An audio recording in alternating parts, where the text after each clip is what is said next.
देश की राजधानी दिल्ली में 26 साल बाद बीजेपी को मिली है ऐतिहासिक जीत और अब इंतजार है नए सीएम का।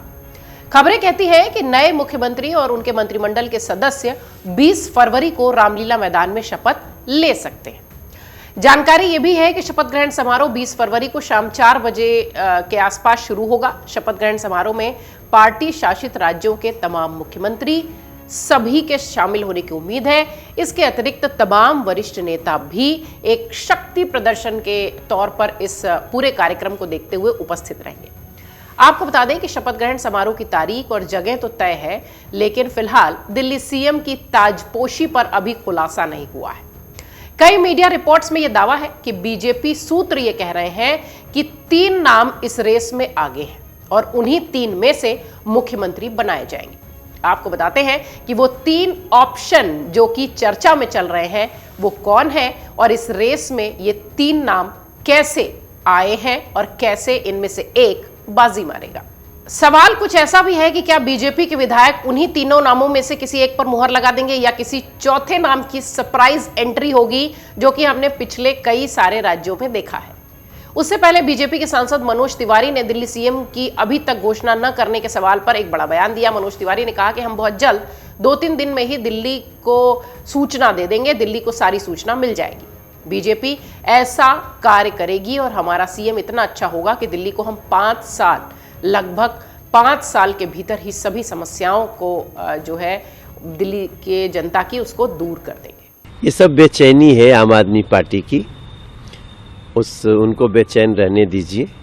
बहुत जल्दी हमको लगता है 2-3 दिन में ही आपको सारी सूचना और दिल्ली को सब सूचना आ जाएगी और भारतीय जनता पार्टी ऐसा 5 साल कार्य करेगी। हमारा मुख्यमंत्री इतना अच्छा होगा कि दिल्ली को हम 5 साल में उसकी मैक्सिमम समस्याओं से मुक्त कर दें। तो ये मनोज तिवारी जो दिल्ली के सीएम के चेहरे पर बड़ी बात कहते हुए दिखाई पड़े थे। अब वापस लौटते हैं जिससे हमने शुरुआत की थी, वो 3 नाम जो कि अब बड़ी संख्या के साथ 3 नामों पर आ चुके हैं। पहले तो ये कहा जा रहा था कि दिल्ली में तमाम जीते हुए विधायक और तमाम जो 7 सांसद हैं वो सब मुख्यमंत्री बन सकते हैं, इनमें से कोई भी इस लिस्ट में आगे हो सकता है। लेकिन अब वो लिस्ट जो है उसे शॉर्ट लिस्ट कर दिया गया है। 3 नाम चर्चा का विषय अब बने हुए हैं।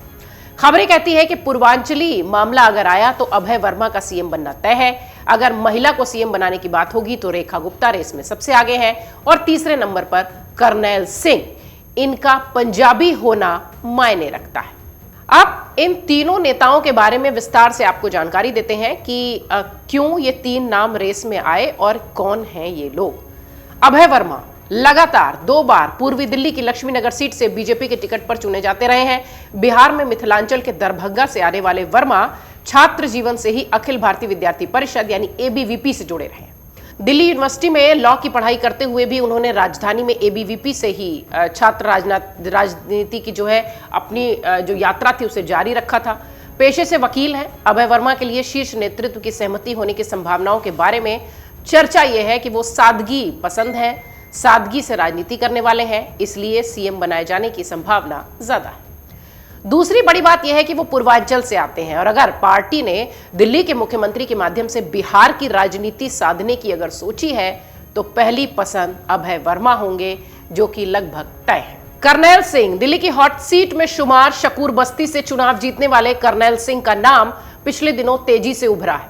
उनके पक्ष में सबसे बड़ी बात उनकी हिंदू छवि वाले नेता की होने की है और इस वजह से उनकी तुलना यूपी के मुख्यमंत्री योगी आदित्यनाथ से भी हो रही है। शकूर बस्ती सीट पर आम आदमी पार्टी के वरिष्ठ नेता सत्येंद्र जैन चुनाव मैदान में थे। उन्हें बीजेपी के कर्नैल सिंह ने लगभग 20,000 से ज्यादा वोटों से हराया था। कर्नैल सिंह को 56,879 वोट मिले थे। सत्येंद्र जैन ने 35,871 वोट हासिल किए थे। वहीं कांग्रेस में सतीश लूथरा अगर देखें तो वो चुनावी मैदान में थे, लेकिन उन्हें बड़ी हार का सामना करना पड़ा था। पिछले 2 विधानसभा चुनाव में इस सीट पर आपका कब्जा रहा है, लेकिन इस बार यहां तिलिस्म टूट गया। ये नाम इसलिए भी चर्चा में है क्योंकि ये पंजाबी बैकग्राउंड के हैं और पंजाब से इनका ताल्लुक भी है। अगला नाम जो सुनकर आप हैरान होंगे वो इस लिस्ट का है रेखा गुप्ता। शालीमार बाग से विधायक बनी है, महिला नेता है। दिल्ली विधानसभा चुनाव में बीजेपी की 4 महिला नेता ही निर्वाचित होकर आई हैं। इनमें ग्रेटर कैलाश की शिखा राय, नजफगढ़ से नीलम पहलवान, वजीरपुर से पूनम शर्मा और शालीमार बाग से रेखा गुप्ता। पार्टी शीर्ष नेतृत्व की पसंद में रेखा गुप्ता आगे चल रही हैं। एक पक्ष आधी आबादी को एक संदेश देने की अगर कोशिश होगी तो इस विचार से रेखा गुप्ता इसमें प्राथमिकता से नजर आएंगी। पूर्व मुख्यमंत्री आतिशी मारलेना आम आदमी पार्टी के दिग्गज नेता हैं। उन्हें नेता प्रतिपक्ष भी बनाया जा सकता है। उन्हें शासन चलाने का अनुभव भी है, वो अच्छी वक्ता भी है। ऐसे में सदन के दौरान उन्हें चुनौती देने के लिए हो सकता हो कोई महिला मुख्यमंत्री इस तरफ से हो या फिर डिप्टी सीएम कोई इस तरफ से हो। पार्टी सूत्रों के अनुसार शीर्ष नेतृत्व इस पहलू पर भी ध्यान दे रहा है। दिल्ली नगर निगम की पार्षद रही हैं रेखा। आरएसएस बैकग्राउंड के साथ साथ छात्र राजनीति में बहुत एक्टिव रही हैं। डूसू के चुनाव लड़ते हुए दिखाई पड़ी हैं। इस तरह के अगर देखा जाए इस तरह से तो इनका जो सीएम के तौर पर नाम लिया जा रहा है वो इनको ज्यादा बढ़त देता है। दूसरी बात यह है कि ये बीजेपी की बदौलत देश में इस समय एक आदिवासी महिला राष्ट्रपति के पद पर है। तो अभी तक कोई मुख्यमंत्री किसी राज्य में नहीं है, तो हो सकता हो कि एनडीए शासित राज्य में ये महिला मुख्यमंत्री बन जाए। प्रधानमंत्री नरेंद्र मोदी ने जीत के जश्न के दौरान यह स्पष्ट किया था कि दिल्ली में सभी जाति वर्ग और प्रवासी रहते हैं। उत्तर भारत से लेकर दक्षिण भारत के लोग यहां रहते हैं। दिल्ली विविधता भरा शहर है। ऐसे में पार्टी शीर्ष नेतृत्व मंत्रिमंडल में सभी वर्ग को तरजीह दे सकती है। जाट हो, गुजर हो, पूर्वांचली हो, पंजाबी, सिख, वैश्य समुदाय के लोग मंत्रिमंडल का हिस्सा बन सकते हैं। इस तरह से अगर देखें तो इन तमाम समुदायों के कई कद्दावर नेता जीतकर आए हैं। इसलिए भी अगर देखा जाए तो मंत्रिमंडल में इन लोगों में से ही कोई अगर चुनकर आए या उन्हें मंत्रिमंडल में जगह दी जाए तो ये कोई आश्चर्य वाली बात नहीं होगी। दिल्ली विधानसभा चुनाव में बीजेपी की बड़ी जीत, 2/3 बहुमत से सरकार बना रही है बीजेपी। इस जीत के साथ मुख्यमंत्री के नाम की चर्चा जोरों पर है। पार्टी ने मुख्यमंत्री पद का चेहरा घोषित किए बिना ही चुनावी मैदान में अपनी ताल ठोकी थी और उसे जीत भी हासिल हुई। एक ऐतिहासिक जीत है ये। पार्टी के शीर्ष नेतृत्व इस बारे में जल्द ही फैसला लेते हुए नजर आएंगे कि कौन सीएम होगा। हर उस पहलू को ध्यान में रखा जाएगा कि क्या मैसेज पूरे देश में जाए, क्योंकि ये राजधानी का सवाल है।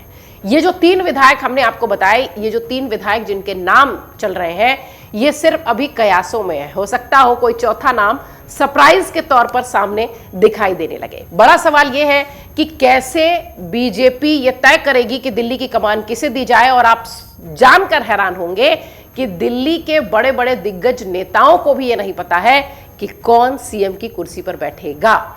इंतजार हो रहा है विधायक दल की बैठक का। उम्मीद यह है कि 19 तारीख को विधायक दल की बैठक होगी जिसमें सीएम का नाम तय हो जाएगा और 20 फरवरी को शपथ ग्रहण समारोह आयोजित होगा। ये जो 3 नाम हमने आपको बताए हैं, निश्चित तौर पर इन 3 नामों में से ही कोई मुख्यमंत्री हो सकता है। और जैसा कि बीजेपी का पैटर्न है, यह भी हो सकता है कि कोई चौथा नाम कहीं और से सरप्राइज के तौर पर निकलकर सामने आए। अमर उजाला जीवांजलि के सारथी की मदद लें और महाकुंभ में स्नान जरूर करें।